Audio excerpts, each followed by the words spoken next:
Saya beberapa waktu yang lalu selesai tausiah ketemu sama orang Indonesia yang kerja di KBRI, Kedutaan Besar Republik Indonesia di lupa namanya. Presidennya yang suka merokok pakai cerutu, namanya Fidel Castro. Kuba. Saya sebetulnya tahu, cuma ngetes aja. Jadi Kuba ini dipimpin oleh Fidel Castro. Castro ini ateis. A tidak, T Tuhan, is keyakinan. Ateis, tidak yakin sama Tuhan. Jadi Castro itu nggak percaya sama Tuhan. Dan di sana tidak ada agama. Maka rakyatnya ateis. Lalu saya tanya, Bapak berapa lama kerja di sana? Sekitar 3 tahun Pak Ustadz. Bagaimana masyarakat di Kuba itu? Orangnya baik Pak Ustadz. Baik mereka, baik. Nggak ada mengganggu-ganggu, nggak ada mengganggu. Terus bedanya dengan kita, mereka tidak percaya kepada akhirat. Jadi dia buat baik di dunia ini sebaik-baiknya supaya diingat orang menjadi orang baik, supaya nanti matinya diantar ramai-ramai ke kubur, habis itu masuk lubang tanah. Maka setelah itu, wahai cacing tanah, silakan makan. Brownies sudah siap. Nah, jadi mereka tidak percaya sama azab kubur, tidak percaya sama hari kiamat, tidak percaya nanti ada titian siratal mustaqim, tidak percaya nanti manusia akan dihisab, tidak percaya manusia akan ditimbang amal, tidak percaya surga sama tidak percaya neraka. Ternyata orang yang tidak percaya akhirat bisa juga baik kalau dia merasa perlu berbuat baik kepada manusia dan ingin meninggalkan kenangan yang baik-baik. Tapi saya lama berpikir, kalau lagi hidup ini cuma untuk dunia, kita pasti stres dan depresi. Kalau tidak ada akhirat, di mana kita dapat keadilan? Kalau tidak ada akhirat, bagaimana dengan orang teraniaya mendapatkan pembalasan? Maka yang paling sempurna, inna dina indallahil Islam. Kita di dunia ini sementara. Setelah ini kita akan mati. Setelah itu kita akan masuk kubur. Setelah itu kita akan bangkit pada hari kiamat. Setelah itu kita akan masuk surga. Insya Allah semua kita ini masuk ke dalam surga, insya Allah. Amin ya Rabbal. Bagi mereka kalau sudah mati, habis. Dimakan cacing tanah, dimakan pohon karet, dimakan pohon sawit, naik ke atas, selesai. Game is over. Tapi dalam Islam, apakah orang yang sudah mati itu, orang mati ya mati, apakah orang yang sudah meninggal dunia itu masih menjalani kehidupan lagi? Ya, ada kehidupan. Mana buktinya?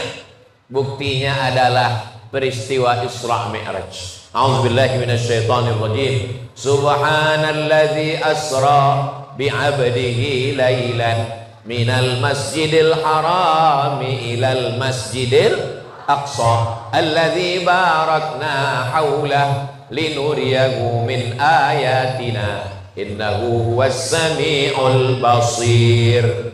Waktu Isra Mi'raj, Nabi berjumpa dengan Nabi Adam, Nabi Muhammad jumpa dengan Nabi Idris, Nabi Muhammad jumpa dengan Nabi Ibrahim, Nabi Muhammad jumpa dengan Nabi Musa, Nabi Muhammad berjumpa dengan Nabi Yusuf. Padahal nabi-nabi ini sudah meninggal dunia. Nabi sholat, Nabi di Masjidil Aqsa sholat, yang jadi imam Nabi Muhammad.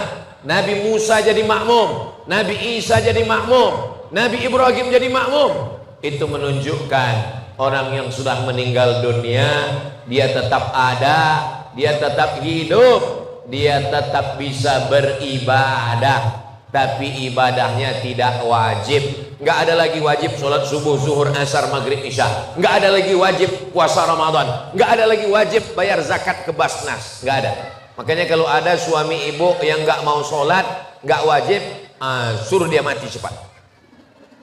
Jangan begitu Pak Ustadz. Oke, mudah-mudahan yang belum sholat dapat hidayah insya Allah. Amin ya Rabbal alamin. Nah, dari Isra Mi'raj ini kita meyakini bahwa setelah mati kita tidak mati, tapi ada kehidupan lagi.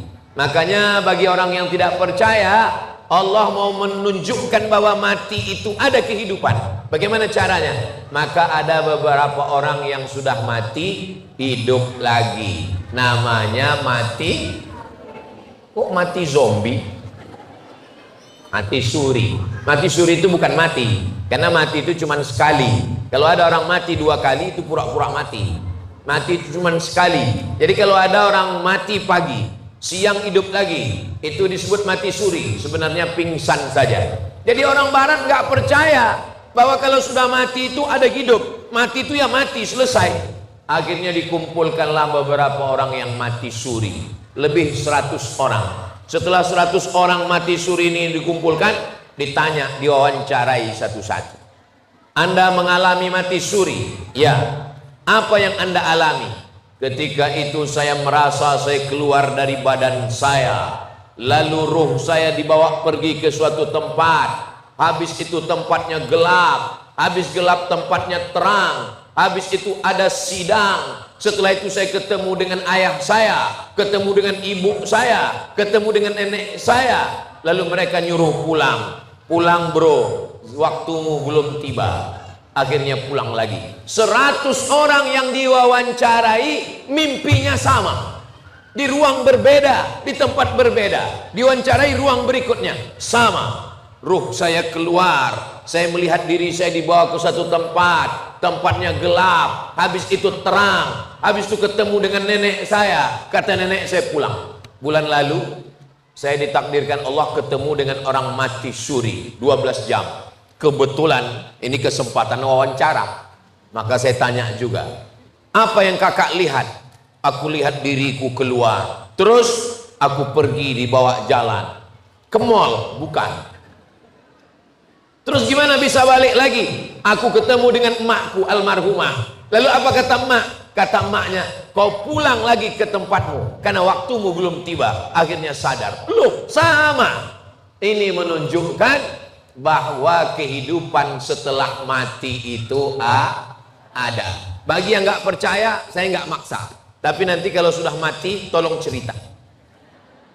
Saudara yang dimuliakan Allah Subhanahu wa Ta'ala, kenapa tentara-tentara kita dulu waktu melawan Belanda dan Jepang, melawan PKI, waktu melawan Belanda tentara, melawan Jepang tentara, melawan PKI tentara, yang diculik G30 SPKI Gestapo tentara. Kenapa mereka tidak takut? Karena mereka yakin kalau saya mati melawan Belanda, matinya akan mati syahid. Karena ulama dari pondok pesantren mengeluarkan fatwa, siapa yang mati melawan Belanda, ditembak Belanda, matinya mati syahid. Maka Bung Tomo, Jenderal Sudirman meneriakkan takbir, Allahu Akbar. Mereka pun menembak Belanda. Belanda lari pontang-panting pulang ke Amsterdam, tinggal terong Belanda.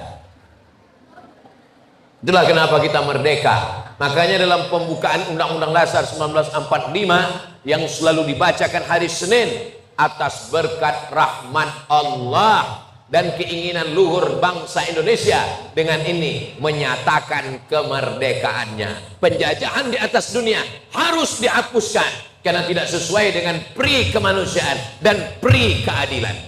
Ustadz kok ingat? Saya tukang bacanya tiap hari Senin. Makanya kalau ada yang ngejek saya radikal, kepala kau kena pukul. Tapi yang dimuliakan Allah Subhanahu wa Ta'ala, jadi dalam Islam setelah hidup ini kita akan hidup sekali lagi. Itulah kenapa ada haul. Haul itu untuk apa? Untuk mengirim doa kepada guru, abah guru sekumpul, kepada almarhum ayah dari Ustadz Atta, kepada almarhumah ibu, kepada almarhum ayah saya, kepada almarhumah ibu saya yang orang tuanya masih hidup. Mudah-mudahan panjang umur, sehat badan. Bapak Dandim, alhamdulillah, ibu beliau masih ada, masih hidup. Kita doakan panjang umur, sehat badan. Ibunda, ibu saya masih ada. Saya, ibu di Riau sudah meninggal, tapi di Banjarbaru saya dapat ibu. Saya diangkat sebagai anak nomor 10. Ustadz Atta anak nomor Nomor 8, saya tidak lahir dari rahimnya, tapi saya lahir dari hatinya. So sweet. Saudara yang dimuliakan Allah Subhanahu wa taala, Bapak Ibu yang dimuliakan Allah Subhanahu wa taala, lalu apa yang bisa kita transfer? Apa yang kita bisa kirimkan untuk mereka yang sudah meninggal dunia? Yang bisa kita kirimkan ada 7. Ada 7 yang bisa kita kirim. Kira-kira Bapak Ibu bisa ingat yang 7 ini? Belum, karena belum saya sampaikan. Yang pertama yang kita kirim adalah doa. Apa doanya? Rabbil firli wali walidayya warhamhuma kama rabbayani shaghira. Ustaz Somad, saya nggak punya anak. Terus, lalu siapa yang doakan saya? Saya pernah ditanya jamaah, Ustaz, saya nggak punya anak. Terus, siapa yang doakan saya? Kalau bapak nggak punya anak, ibu nggak punya anak, jangan takut, yang mendoakan saya. Loh, memangnya doa Ustaz Somad sampai? Sekarang saya tanya ibu-ibu, Bu, seandainya ada orang meninggal, lalu saya doakan, doanya sampai atau enggak?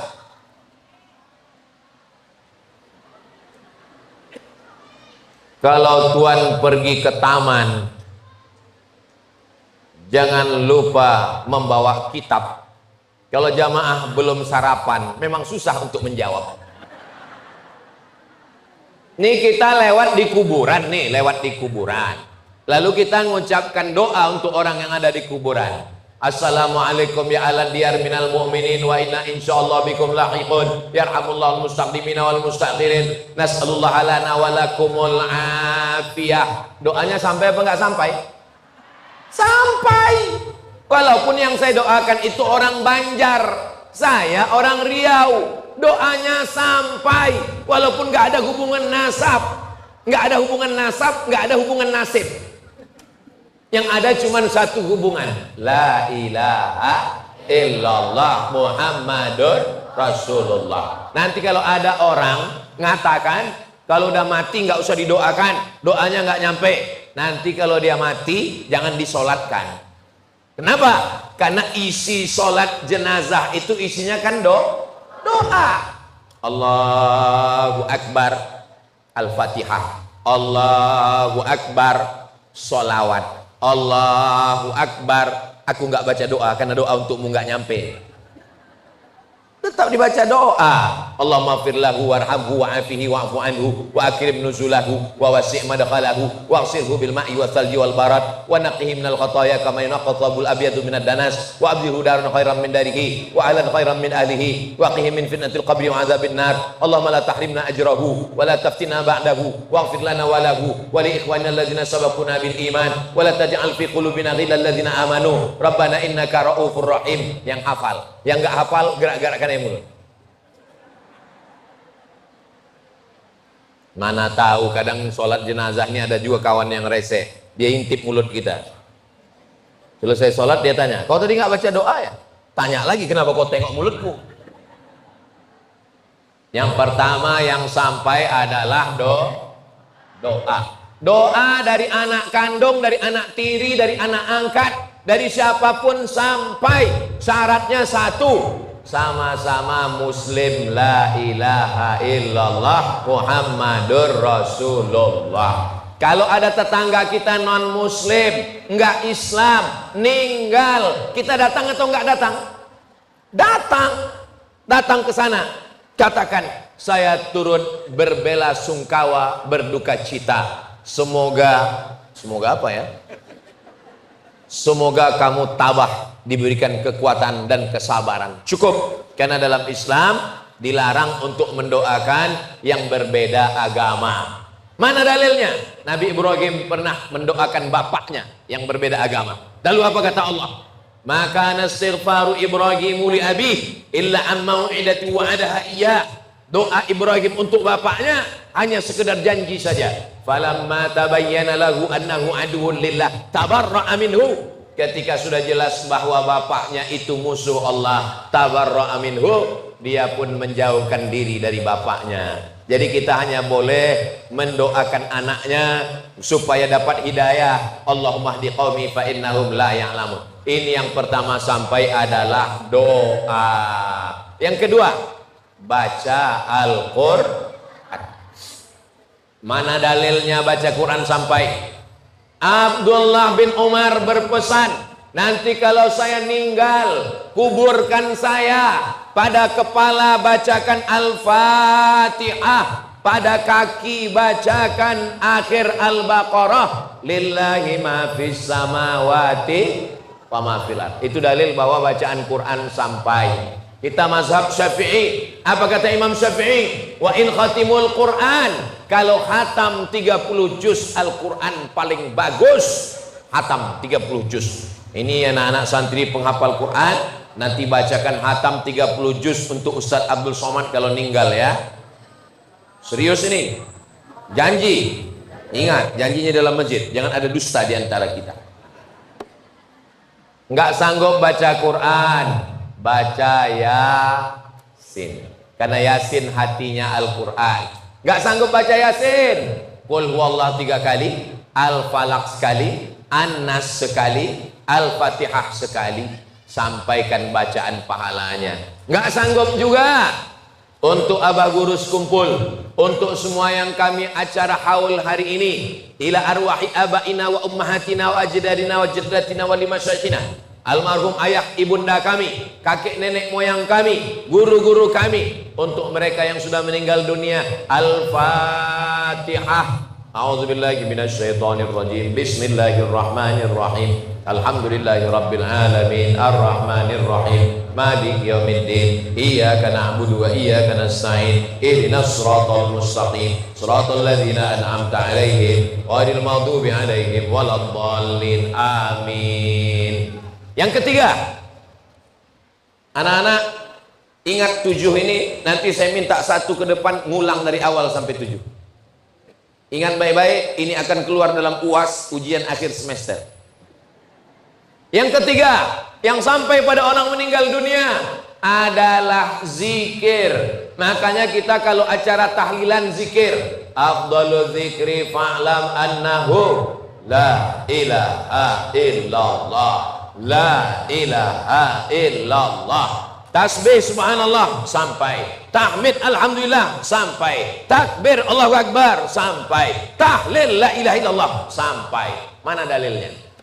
Dalilnya Nabi membelah pelepah korma, lalu pelepah korma ditusukkan ke makam. Selama pelepah korma itu basah, maka orang yang di makam dapat rahmat. Kenapa? Karena pelepah korma yang basah bertasbih. Tapi jangan gara-gara ini besok ibu bapak meninggal, minta kuburkan, di atas kuburnya ditanam pohon sawit.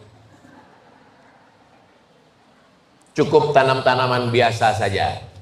Apa maknanya? Bahwa pohon-pohon ini bertasbih, pohon-pohon kayu bertasbih. Kalau pohon kayu bertasbih, hewan-hewan bertasbih, tapi manusia sombong tidak mau bertasbih. Tasbih pohon kayu saja sampai. Apa kata Imam Nawawi? Kalau tasbih pohon kurma saja sampai, apalagi tahlilnya orang beriman. 3. Berikutnya yang keempat. Apa yang sampai?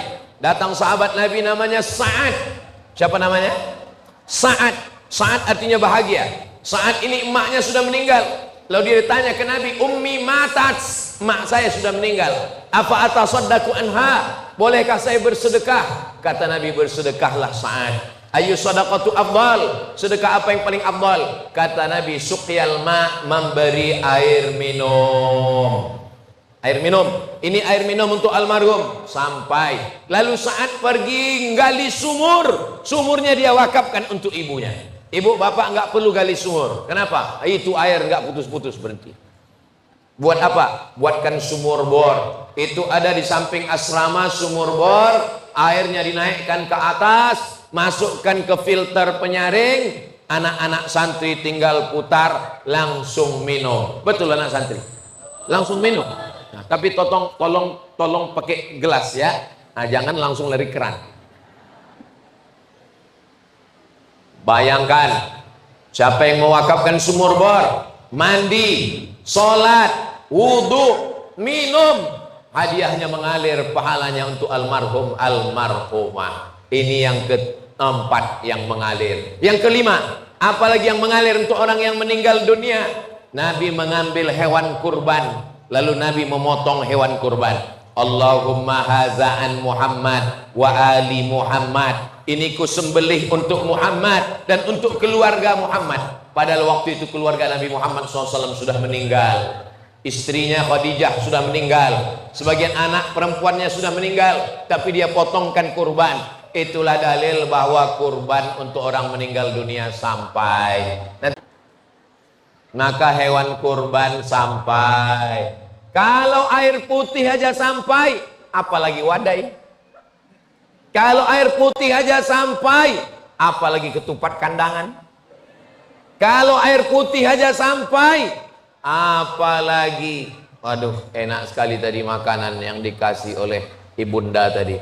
Saya dengan Pak Dandim makan, susah diungkapkan dengan kata-kata. Bagaimana rasanya? Wow, amazing. Yang keenam, apalagi yang sampai untuk orang meninggal dunia? Labbaik Allahumma subrumah, saya menghajikan subrumah. Lalu kemudian Nabi bertanya, siapa subrumah? Subrumah itu saudara saya. Kamu menghajikan subrumah? Iya. Kamu sudah haji atau belum? Belum. Hajikan dulu dirimu, baru hajikan subrumah. Itu dalil bahwa haji sampai. Tapi hajikan payah Pak Ustadz.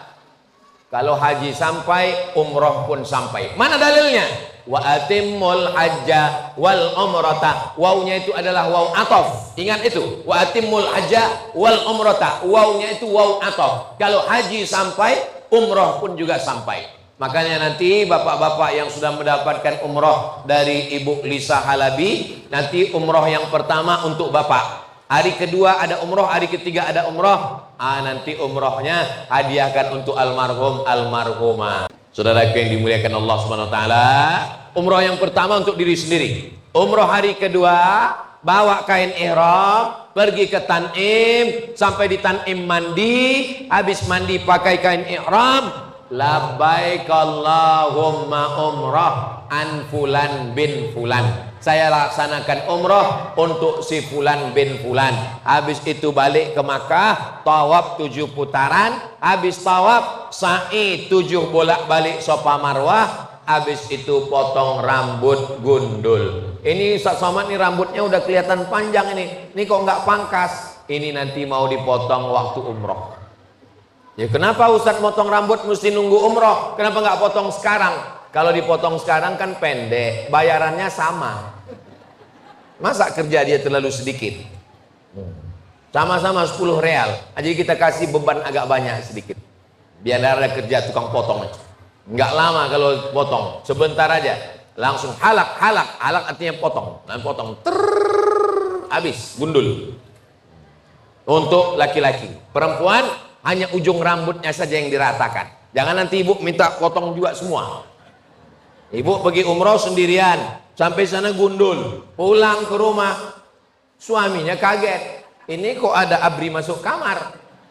Selama ini kan program ABRI masuk desa, potong ujung, bukan semuanya dicukur. Perempuan tidak boleh menggundul rambutnya, perempuan hanya mencukur potong ujungnya saja. Nah, yang ketujuh, apalagi yang sampai dari pahala kita hidup ini? Puasa. Man mata, siapa yang mati, wa alaihi siyamun, punya utang puasa, soma'an huwadiyuhu, maka ahli warisnya melaksanakan puasa. Ibu punya ibunya ibu-ibu. Dulu mengandung ibu 30 hari dia tidak puasa. Mau diganti 30 hari lagi dia tidak puasa karena menyusukan. Mau diganti 30 hari lagi dia tidak puasa karena menyusukan. Kalian anak-anakku, mengandung ibu kalian pertama, kalian menyebabkan emak kalian tidak puasa 30 hari. Tahun berikutnya dia mau puasa, kalian menyusu 30 hari. Kalian mau tahun berikutnya mau puasa, kalian nyusu 2 tahun 30 hari. Jadi kalian satu anak 90 hari ibu kalian gak puasa. Tahun ketiga mau diganti, adik kalian menyusul. Itulah perbuatan ayah kalian, termasuk perbuatan saya juga. Pertanyaannya, apakah ibu-ibu sudah mengganti puasanya? Jangan jawab. Ibu-ibu yang punya utang, catat utang. Sudah lunas, sudah lunas, sudah lunas. Yang masih ada utang, tulis. Nanti kalau meninggal dunia, nanti anak-anak akan melaksanakan puasa. Insya Allah anak-anak ibu ini adalah anak-anak yang soleh dan solihah. Insya Allah. Amin ya Rabbal Alamin.